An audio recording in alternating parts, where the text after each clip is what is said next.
Je suis avec Tiffaine D, artiste féministe. Bonjour. Bonjour. Alors, vous êtes ici pour un spectacle, si je comprends bien? Oui, tout à fait. Un spectacle que j'ai écrit et qui a beaucoup tourné en France et en Belgique et qui, pour la première fois, traverse l'Atlantique, qui s'appelle Compte à rebours. Puis, donc, c'est la première fois que vous l'apportez ici. C'est une première. Puis, c'est quoi le sujet?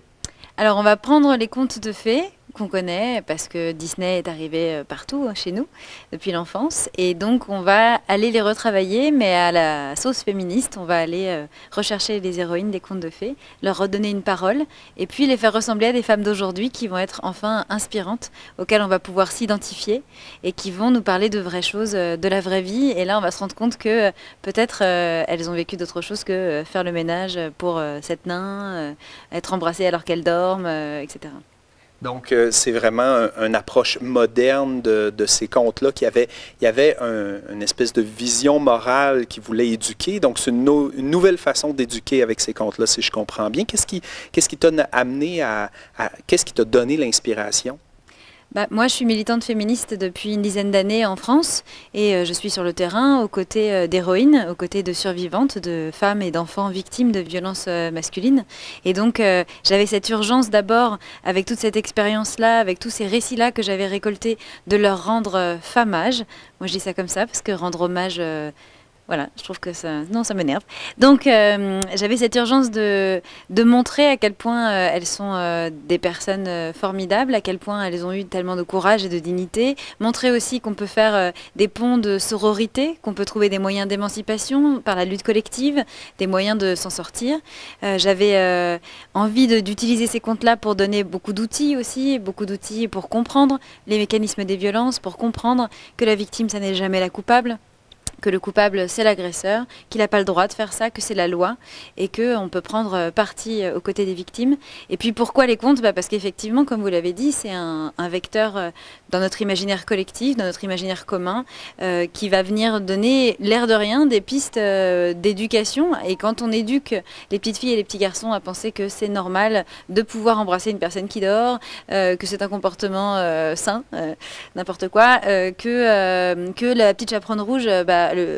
pour moi c'est une chaperonne, mais que le petit chaperon rouge, si elle avait écouté sa maman, il lui serait pas arrivé des bricoles. Enfin, d'arriver à redétricoter ça et de dire non, quoi qu'on fasse, quoi qu'il se passe, c'est l'agresseur, le coupable, et il a pas le droit. Et donc, utiliser ces contes-là pour éduquer correctement, les remettre à l'endroit et proposer une autre façon de les transmettre. Et je comprends que c'est un sujet qui est international, de là l'idée de l'amener ici. Est-ce que c'était votre initiative ou vous avez été invité? Et quel défi est-ce que vous avez préparé? Est-ce que vous êtes préparé à un défi au niveau de la différence de culture? Alors moi j'avais très envie de passer l'Atlantique. Déjà partir en Belgique, ça a l'air d'être à côté, mais il y a déjà des petites différences. Et donc ça j'avais beaucoup fait. Et donc d'une manière générale, moi j'ai envie d'aller dans tous les pays francophones qui peuvent comprendre le texte, même voire de le traduire et d'aller le jouer encore ailleurs. Donc j'avais cette envie-là. En 2015, j'avais déjà fait des lectures de ce spectacle et d'autres, parce que j'ai aussi d'autres spectacles féministes. Mais c'était un petit peu informel comme ça, et donc j'avais rencontré plein de militantes sur le terrain, et j'avais rencontré, même encore avant ça, à Bruxelles, par hasard, Marie-Ève Surprenant, qui est à la table de concertation de Laval en conditions féminines, et elles font un travail formidable, et c'est vraiment elles qui m'ont appelé, qui m'ont dit, écoute, on va le faire, on va te faire venir, tu vas faire une tournée. Et donc elles ont contacté un peu partout des associations, des structures qui travaillent auprès des femmes. Et c'est comme ça que j'ai joué il y a 2 jours à Sherbrooke, hier à Laval. Et puis là, j'ai 2 dates, une à Chicoutimi, une à Alma. Et ensuite des rencontres en librairie à Québec et à Montréal. Donc c'est elles qui sont venues vers moi, mais parce qu'on a su se rencontrer et parce que les réseaux féministes internationaux, c'est aussi ça qui fait la force du mouvement pour qu'il y ait des changements positifs. J'imagine qu'il y a une discussion qui se fait, c'est pas simplement un spectacle où on est passif. Est-ce que tu sens beaucoup de différence avec les messages puis les témoignages que tu recueilles depuis que tu es ici? Alors déjà, j'ai adapté quelques petites choses, c'est-à-dire que en fait mon spectacle il vit beaucoup, le texte se transforme et il est toujours adapté en France à l'actualité. Je fais toujours des petites allusions. Là c'est pareil, j'ai rentré d'autres actualités dedans. On évoque Gilbert Rozon par exemple. Enfin voilà. Donc déjà il y a cette proximité-là qui est toujours intéressante parce que je vois comment ça réagit, etc. Après, il n'y a pas tellement de différence en fait dans la façon qu'ont les spectatrices de réagir. Même dans les échanges à la fin, quand on discute, on se rend compte que même si bien sûr il y a des spécificités, il y a des petites différences, évidemment, entre chaque pays comme entre chaque région, en réalité, on se rend compte que le patriarcat, c'est quelque chose de mondial, malheureusement, et qu'on se retrouve à lutter pour les mêmes choses, pour avoir plus de moyens, pour avoir plus de places d'hébergement, que c'est les mêmes réalités de déni social de ce que sont les violences, de comment est-ce que ça fonctionne et de leur ampleur. Et donc c'est là tout l'intérêt en fait de voyager et de se rencontrer parce qu'on lutte profondément entre féministes sur les mêmes problématiques partout. Qu'est-ce qui a motivé d'inviter cet artiste-là en particulier à venir en région? Comme Tiffany l'a nommé tout à l'heure, la table en conditions féminines de Laval avait déjà fait les démarches pour faire venir Tiffany au Québec.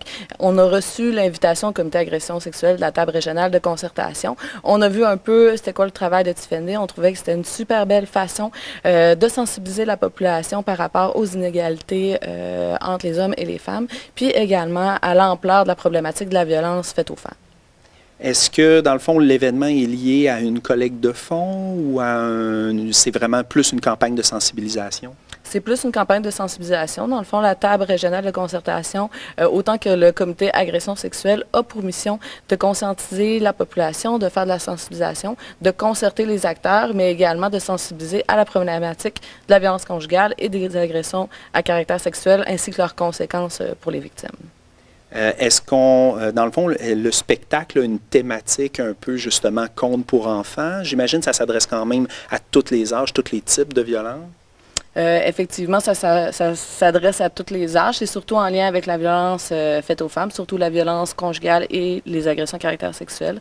On sait qu'il y a un pourcentage de la population aussi masculine qui est victime de ces violences-là. Cependant, pour les agressions à caractère sexuel, on parle de 82% des victimes qui sont femmes, puis pour la violence conjugale, de 78% des victimes. Donc, c'est vraiment une problématique qui touche davantage les femmes. J'imagine que même s'il peut y avoir des deux sexes qui sont touchés, vu qu'il y a une majorité de femmes, il y a aussi une différence dans la manière d'aborder les victimes et tout ça.